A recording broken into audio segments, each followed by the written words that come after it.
نحمده ونصلي على رسوله الكريم أما بعد فأعوذ بالله من الشيطان الرجيم بسم الله الرحمن الرحيم لقد كان لكم في رسول الله أسوة حسنة وقال الله تعالى في مقام آخر وما آتاكم الرسول فخذوه وما نهاكم عنه فانتهوا صدق الله العظيم اللهم صل على سيدنا محمد وعلى آل سيدنا محمد وبارك وسلم وصل عليه۔ اللہ پاک نے اس دنیا میں لوگوں کی ہدایت کے لیے کچھ رجال کا انتخاب فرمایا۔ ان رجال کو انبیاء کرام علیہ الصلاۃ والسلام کہتے ہیں۔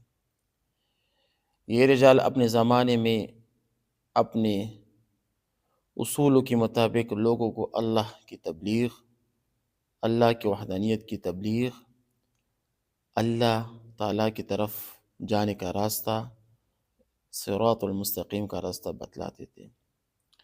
ان رجال کا سلسلہ چلتا رہا، آخر میں ہمارے پیارے نبی حضور صلی اللہ علیہ وآلہ وسلم اس دنیا میں مبعوث ہوئے۔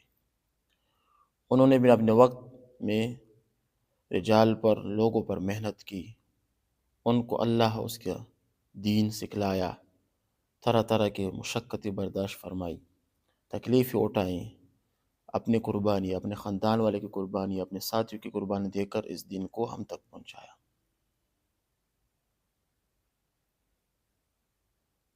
جو حضور ہمارے لیے اتنی قربانیاں برداشت کرے، آئے ہمارا تھوڑا بھی حق نہیں بنتا کہ ہم ان کی زندگی کو اپنی زندگی میں لائیں، ان کی طور طریقے کو اپنے بدن میں اپنائیں، ان کی عملی زندگی کو ہم اپنے عملی زندگی میں لائیں۔ آئے ہمارا ان کا اتنا بھی حق نہیں بنتا کہ ہم اس کی زندگی کو اس طرح کریں۔ قرآن کریم میں اللہ پاک فرماتے لَقَدْ كَانَ لَكُمْ فِي رَسُولِ اللَّهِ أُسْوَةٌ حَسَنَةٌ، کہ بے شک اللہ کے رسول صلی اللہ علیہ وسلم کی زندگی میں آپ کے لیے ایک بہترین نمونہ ہے۔ وہ جس راستے پر چلتے، جس طرح چلتے، جس طرح گھر میں اس کے معاملات ہوتے، جس طرح باہر لوگوں کے ساتھ جس کے معاملات ہوتے، ان سب کو آپ نے سیکھنا ہے، پہلے پھر ان پر اپنے آپ کو امپلیمنٹ کرنا ہے، عمل کرنا ہے۔ یہ ہماری زندگی کا مقصد ہے۔ اللہ کے رسول کے بارے میں اللہ پاک کیا فرماتے ہیں؟ قُلْ إِن كُنتُمْ تُحِبُّونَ اللَّهَ، اے اللہ کے رسول آپ ان سے کہہ دیجئے کہ جو مجھ سے محبت کرنا چاہتا ہے فَاتَّبِعُونِ يُحْبِبْكُمُ اللَّهُ، تو آپ کی اتباع کرے، حضور صلی اللہ علیہ وسلم کی اتباع کرے، اللہ پاک بھی آپ سے محبت کرے گا۔ محبت کرنے کے بعد بھی ہے کہ آپ کے وَيَغْفِرْ لَكُمْ ذُنُوبَكُمْ، آپ کے گناہوں کو بھی معاف کرے گا۔ ایک تو اللہ پاک آپ سے محبت بھی کرے گا، تو حضور صلی اللہ علیہ وسلم کی محبت کے وسیلے سے آپ کے گناہوں کو بھی معاف کر دے گا۔ اتنا بڑا اعزاز و اکرام۔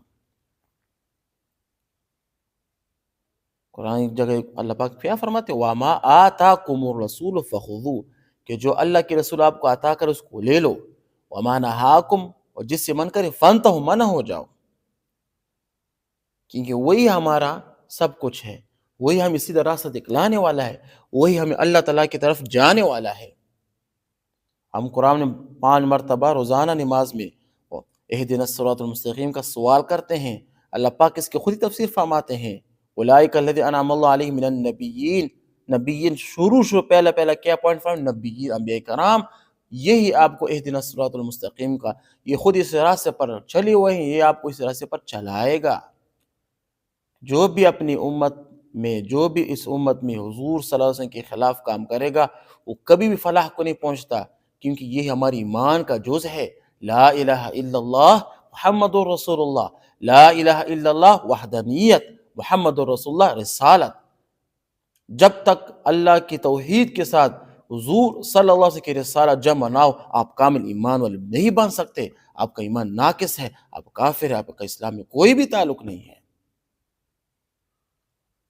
تو میرے پیارے بھائیوں، حضور صلی اللہ علیہ وسلم کی زندگی کو ہم نے کیا سیکھنا ہے، علماء کے ساتھ بیٹھنا ہے، سیرت کے مجالس سے اپنے آپ کو بیٹھنا ہے، اس میں شرکت کرنا ہے، حضور صلی اللہ علیہ وسلم کی سیرت کو سیکھنا ہے میرے پیارے بھائی، اس پر عمل کر کے ہم ہی اس دنیا میں فلاح پا سکتے ہیں۔ آج طرح طرح کی مشکلات سے اس امت کو پیش آیا ہے، امت پریشان ہے، گھر میں پریشانی، باہر میں پریشانی، واحد حل کیا ہے؟